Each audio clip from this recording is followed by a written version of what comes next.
तैयार कर लेना भाई। और उसमें जो भी आप गलती कर रहे हो, जैसे कोई भी क्वेश्चन है या फिर वो आप अलग से अच्छे से 50-50 क्वेश्चन, ये में आपके 25 नंबर आए हैं तो आपको जीके में 25 से 35 नंबर करने हैं। कोई जरूरी नहीं भाई। पहले जैन दोस्तों कैसे आप लोग, होप सभी तैयारी बढ़िया चल रही होगी। चलो आज अपन बात करेंगे मॉक टेस्ट के ऊपर कि किस तरह से मॉक टेस्ट देना और किस तरह उसका एनालिसिस करना है, क्या ज़्यादा से ज़्यादा जैसे अपने स्कोर आ रहा है उसको कैसे इंप्रूव करें जल्दी से जल्दी। सो आपको सबसे पहले जो मॉक टेस्ट देने हैं वो मॉक टेस्ट के बाद एनालिसिस करना उसका, लगभग जैसे आपके 50 नंबर आ गए मान लो। सो फिर आपको उस पोर्शन के ऊपर सबसे पहले देखना है, जैसे रीजनिंग हो गई, कंप्यूटर हो गई, उस पोर्शन में आपके 3 या 4 क्वेश्चन गलत हुए हैं, उनको अच्छे से देख लो भाई। हाँ इस चैप्टर से मेरे गलत हुए हैं तो उन चैप्टर को आप अलग से अच्छे से 50-50 क्वेश्चन या फिर 20-30 क्वेश्चन जो भी है उसका आपने नोट्स बना रखे हैं तो उस नोट से कर लेना। या फिर आपके पास कोई पर्टिकुलर बुक है तो उस बुक से आप उसकी एक बार रिपीट कर लेना। या फिर उसमें नहीं है मेरे जैसे तो फिर आप यूट्यूब पे जाना, टॉप 50 क्वेश्चन लिखना, जैसे एनालॉजी है एनालॉजी के टॉप 50 क्वेश्चन लिखना और फिर वो क्वेश्चन कर लेना आप। ठीक है, प्रीवियस ईयर क्वेश्चन। आपको ये नहीं है कि भाई हार्ड पोर्शन है, जैसे जीके में आपके 25 नंबर आए हैं तो आपको जीके में 25 से 35 नंबर करने हैं, कोई जरूरी नहीं भाई। पहले जो इजी पोर्शन है उसको काउंटर करो और उसको पूरी में से पूरी लेने की सोचो। जैसे कंप्यूटर हो गया, और इस कंप्यूटर के ना अगर नंबर कम आ रहे हैं आपके तो एक बार जो शिवम सर ने करवा रखा है वहाँ से पढ़ लेना। और इसके अलावा उसके मॉक टेस्ट भी देने हैं आपको। रोज प्रैक्टिस करनी है, 1 घंटे की क्लास लेनी है आपको, 1 घंटे या फिर आधे घंटे की रोज प्रैक्टिस जरूर करनी है। और इसके अलावा आपको मैं बता देता हूँ कि लगभग 50 से 70 मॉक टेस्ट लगा दोगे तो काफ़ी काफ़ी तैयार कर लेना भाई। और उसमें जो भी आप गलती कर रहे हो, जैसे कोई भी क्वेश्चन है या फिर कोई भी किस तरह की सिली मिस्टेक्स हैं वो धीरे धीरे दूर हो जाएंगी आपकी। उस क्वेश्चन को आप पर्टिकुलर लिख लेना अलग साइड से। और जैसे 10 क्वेश्चन गलत हुए हैं तो आप 10 क्वेश्चन उसको शॉर्ट फॉर्म में आप लिख लेना नोटबुक में। ठीक है, मैथ्स में भी चैप्टर बार बार गलत हो रहे हैं, जैसे स्पीड और डिस्टेंस और स्पीड से गलत हो रहा है, जैसे आपका या टाइम एंड वर्क से गलत हो रहा है तो उसको भी अलग से आपको फिर तैयारी करनी पड़ेगी। ठीक है, ये नहीं है कि भाई 50 मार्क्स आए हैं तो मैं पूरा पूरा सिलेबस मेरे को दोबारा पढ़ना पड़ेगा और मैं अच्छे से सिलेबस पढ़ के पूरा और फिर मैं मॉक टेस्ट दूंगा। ये नहीं करनी, ये गलती बिल्कुल नहीं करनी। जो आपको आता है ना वो आपको बार बार रिपीट नहीं करना।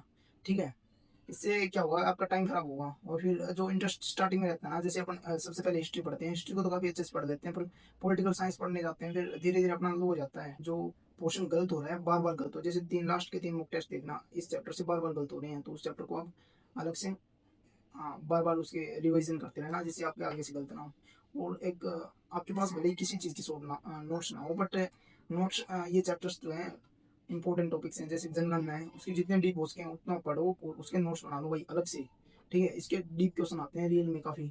और क्वेश्चन भी दो दो या 3 क्वेश्चन भी आ जाते हैं कहीं कहीं, वरना 1-2 क्वेश्चन तो कंफर्म आते हैं। इसके अलावा 5 ईयर प्लान्स है जिसमें इतने जो भी डीप क्वेश्चन है सारे प्रीवियस ईयर के क्वेश्चन। पहले तो आप टॉपिक पढ़ लेना, जिस टीचर से आप पढ़ते हो ना उससे पढ़ लेना, उसके बाद में प्रीवियस ईयर क्वेश्चन देखना, जो भी उसने नोट्स में नहीं करा रखे ना तो वो प्रीवियस ईयर क्वेश्चन उस नोट्स में ऐड कर लेना।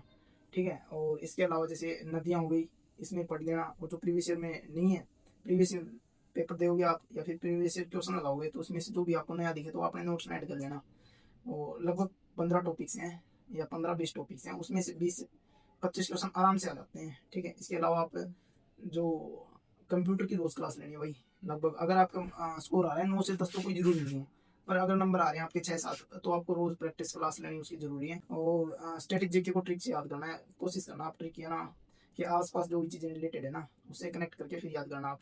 ठीक है, तो आपको इसे इजीली और लॉन्ग टाइम के लिए याद रहेगा। लगभग मैंने 2 साल पहले तैयारी की थी और वो अभी तक मेरे याद है एज इट इज़।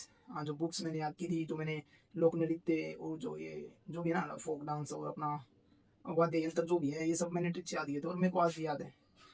और आप स्कोर मत देखा करो, परसेंटाइल के ऊपर ज़्यादा फोकस करना है।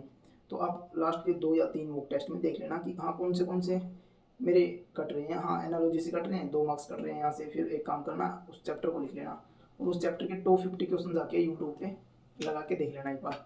सो आपको ना एक जैसे जीके में 30 से 33 नंबर अगर करोगे ना आपको बहुत ज़्यादा मेहनत करनी पड़ेगी, हार्ड और ज़्यादा पोर्शन आपको पढ़ना पड़ेगा। और वो भी ज़रूरी नहीं कि आपका 30 से 33 स्कोर हो जाए, पर रीजनिंग और कंप्यूटर इनका ऐसा है कि भाई आप थोड़ी सी मेहनत कर लोगे ना तो बहुत जल्दी आपका स्कोर कंप्लीट हो जाएगा। 100/100 आने के फुल चांसेस पढ़ना आपने। और एक जो खुद पढ़ो ना आप खुद का देख लेना कि हाँ बार बार एनालिसिस करना कि हाँ यार तेरा हिस्ट्री में इतना है, हिस्ट्री में काफ़ी स्लो चल रहा है, हिस्ट्री में ज़्यादा पढ़ना पड़ेगा, बार बार कट रहे हैं हिस्ट्री में या फिर इस टॉपिक से तेरे बार बार कट रहे हैं तो उसको बार बार रिवाइज कर लेना। और फिर लास्ट में जो अपने मॉक टेस्ट के ऊपर आते हैं, अपन मॉक टेस्ट में लगभग 50+ आपको मॉक टेस्ट देने पड़ेंगे। जरूरी नहीं है कि भाई कोई तो ऐसा भी है मेरे साथ के जिन्होंने एक भी मॉक टेस्ट नहीं दिया, ठीक है, और फिर भी उनका सिलेक्शन हो गया। और कई ऐसे भी हैं जिन्होंने खाली मॉक टेस्ट ही दिए थे, 100 प्लस एक बार सिलेबस पढ़ा और बस मॉक टेस्ट के लगे रहे। सो मैं रेफर यही करूँगा कि आप मॉक टेस्ट देना, कम ज़्यादा से ज़्यादा मॉक टेस्ट देना। सिलेबस को एक बार पढ़ने के बाद आपको पता भी लग जाएगा कि हाँ यहाँ इस टॉपिक से ज़्यादा आ रहे हैं। पर मॉक टेस्ट की ये खासियत है कि क्वेश्चन रिपीट होते हैं एसएससी में बार बार, ठीक है। जो इजी पोर्शन है वो आपका गलत नहीं होना चाहिए। मॉक टेस्ट आप जैसे 50 मॉक टेस्ट लगा लो कि जो इजी क्वेश्चन होते हैं ना, जैसे खानवा की युद्ध हुआ सभी को मालूम है, पर उसमें ये भूल जाते हैं कि भाई राणा सांगा के साथ हुआ था, महाराणा प्रताप के साथ हुआ था, वो एट ए टाइम वहाँ भूल जाते हैं यार, हाँ था तो कोई राजपूत शासक ही, या तो महाराणा प्रताप था या राणा सांगा था। तो ऐसे ये छोटी मोटी मिस्टेक है ना वो हट जाएगी आपकी सारी, और ये सिली मिस्टेक्स भी धीरे धीरे कम हो जाएगी सारी। लगभग 50 मॉक टेस्ट दे दोगे, एक बार मॉक टेस्ट देने के बाद उसका एनालिसिस जरूर करना भाई, या तो रफ नोटबुक के पीछे या फिर कोई एक अलग नोटबुक लगा लो, ठीक है। आपको भले ही याद हो पर फिर भी आप लिख लेना, इससे क्या होगा आपकी सिली मिस्टेक दूर हो जाएगी धीरे धीरे करके। और फिर इसके अलावा फिर आप लगभग 50 प्लस मॉक टेस्ट देते ना। एक रोजगार विधन की ऐप है, वहाँ पर अच्छे खासे आते हैं, और एक अपना जो टेक्स्ट बुक ऐप है, मैंने इन दोनों से दिए थे मॉक टेस्ट, लगभग काफ़ी मॉक टेस्ट दिए थे मैंने। और आप मॉक टेस्ट देने के बाद एक ऐसा भी होता है कि आपके नंबर काफ़ी ज़्यादा कम आ जाते हैं। जैसे आपके 62 नंबर आ गए तो आप डिसअपॉइंट हो जाओगे, नंबर आप अच्छे आ गए जैसे 78-80 नंबर आ गए तो फिर आप ऐसे सोचोगे हाँ बहुत बढ़िया है, बहुत बढ़िया तैयारी चल रही है। तो इतना ज़्यादा डिप्रेस भी नहीं होना भाई कम नंबर आ गए तो। आप उस टाइम ये देखना कि जो मार्क्स के ऊपर कम फोकस करना, जो परसेंटाइल आती है ना उसके नीचे उसके ऊपर फोकस करना है। जैसे 95 परसेंटाइल आ गई तो आप लगभग 100 में से 5 बच्चों में आ जाते हो। आप कोई फिजिकल या फिर कोई मेडिकल इशू, कोई भी इशू तो वो पहले बता देना भाई। उसका कोई सोल्यूशन है तो मैं आपको बता दूंगा। और फिजिकल के जिसका फिजिकल कमज़ोर है वो एक टाइम जरूर जाएगा ग्राउंड में अभी। और बाकी जिसका फिजिकल अच्छा है वो कोई दिक्कत नहीं है, वो कोई खास इतनी दिक्कत नहीं आने वाली कि हाँ भाई फिजिकल में बहुत ज़्यादा निकल रहे हैं, ऐसा कुछ नहीं है। मेरा टाइमिंग जितना यहाँ है तो उससे कम ही आता है यहाँ पर मेन ग्राउंड में। जो घर पे तैयारी करता था मेन ग्राउंड में काफ़ी कम टाइमिंग आती है।